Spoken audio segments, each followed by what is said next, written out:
நான் இந்த திருமுறையே திருவாசகம் முற்றுவதில்ல இதெல்லாம் செய்கிற அளவுக்கு உங்களை நான் கொண்டாந்து விட்டுணும்.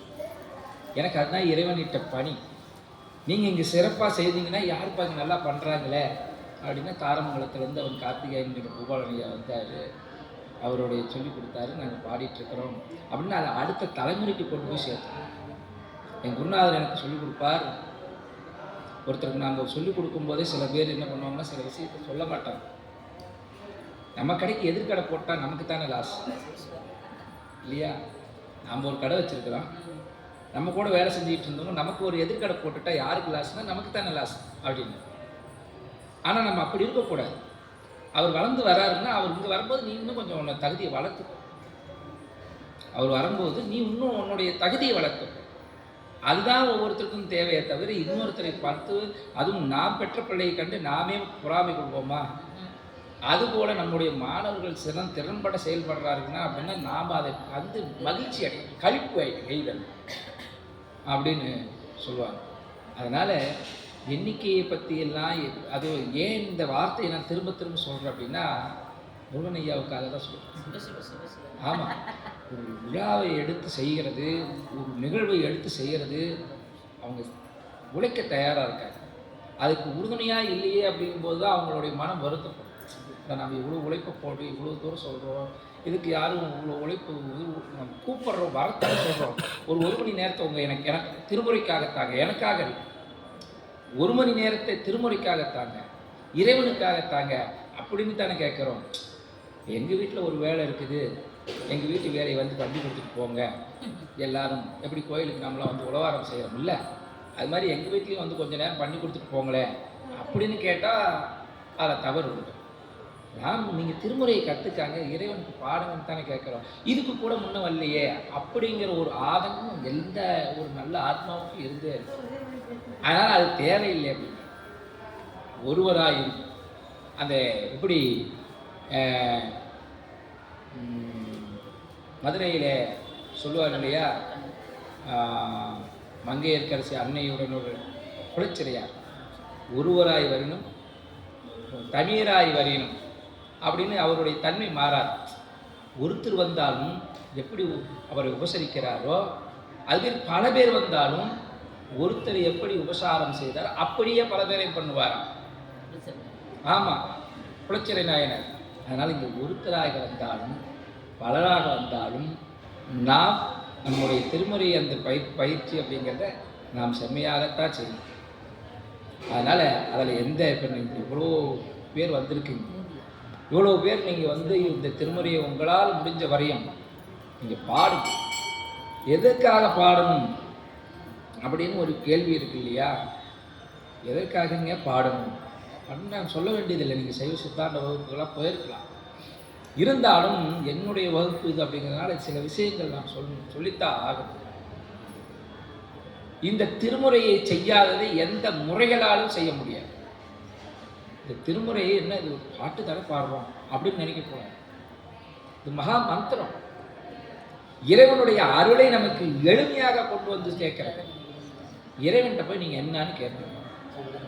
இன்றைக்கி நான் போனால் கோயிலில் போனால் ஒரு நிமிஷம் நின்னா நம்ம நவுத்து விட்டுறாங்க, என்ன ஒரு 2 நிமிஷம் நிற்க நாங்கள் பார்க்க கூட தோணு நின்று வந்தவங்க உங்களை விட்டுடுறோம். நின்று உனக்கு எவ்வளோ நேரம் கும்பிடுன்னு இப்படி சிதம்பரத்தில் விடுறது போல விட்டுடுறோம். எவ்வளோ நேரம் நிற்பீங்க, என்ன தான் சொல்லுவீங்க, எவ்வளோ நேரம் நிற்பீங்க? அப்படி இறைவன்கிட்ட என்ன தான் உங்களால் சொல்ல முடியும்?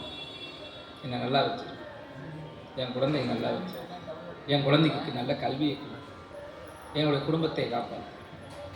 இன்னும் கொஞ்சம் விஷயம் தெரிஞ்சவங்களா இருந்தால் அகிலமதி நோயின்மை, கல்வி, தனம், தானியம், அழகு, புகழ், பெருமை, இளமை, அறிவு, சந்தானம், வலி, துணிவு, வாழ்நாள், வெற்றி ஆகு நல்லூர் நுகர்ச்சி தொகையாகிய 16 சம்பத்துக்களையும் கொடு. அதுக்கு மேலே என்ன பார்க்கணும்? அதுக்கு மேலே என்ன வேணும்? அதுதான் அபிராமிப்பட்டவர் என்ன சொல்கிறார் அப்படின்னா, கலையாத கல்வியும் குறையாத வயலும் அந்த பதிகத்தில் உன்னுடைய அன்பரோடு என்னை கூட்டி வைக்கிறார். இவ்வளோக்கும் அப்புறம் அதுக்கு மேலே கடைசியாக என்ன கேட்குறாரு தெரியுமா? ஆமாம், உன்னுடைய உயர்ந்த அன்பர்களோடு என்ன. ஏன்னா அதை விட இவங்க சொன்னதுக்கெல்லாம் மேலாக ஒன்று அடியார் திருக்கூட்டத்தின் நடுவே ஒன்று உட்கார வச்சுட்டோமே, இதுக்கு மேலே என்ன இருக்கு? அப்படின்னு நாம் என்னதான் சொன்னாலும் நம்முடைய மனம் கேட்காது. புத்திக்கு தெரியும், மனசு கேட்காது. அதனால் இறைவன் நமக்கு 2 கொடுத்துருக்கான். புத்தின்னு ஒன்று கொடுத்துருக்குறான், மனம் ஒன்று கொடுத்துருக்குறான். ஆமாம், புத்தி சொல்லும் இது சரி இது தவறுன்னு. மனசு அது கேட்காது. ஏன்னா உடனே சீர்கிலேயே தானே லயித்துக்கிட்டே இருக்கிறோம். அப்போ நம்ம எதில் லயித்துக்கிட்டே இருக்கிறோமோ அப்போ அதுதான் நம்ம சார்பு. ஆமாம், இப்போ இதெல்லாம் சொல்கிறதுனால நான் பெரிய இதெல்லாம் கிடையாது. நானும் அங்கே இருக்க வேண்டியவன் தான். இந்த திருமுறையை பயின்றதுனால சாமி என்னை உட்கார அவ்வளவுதான்.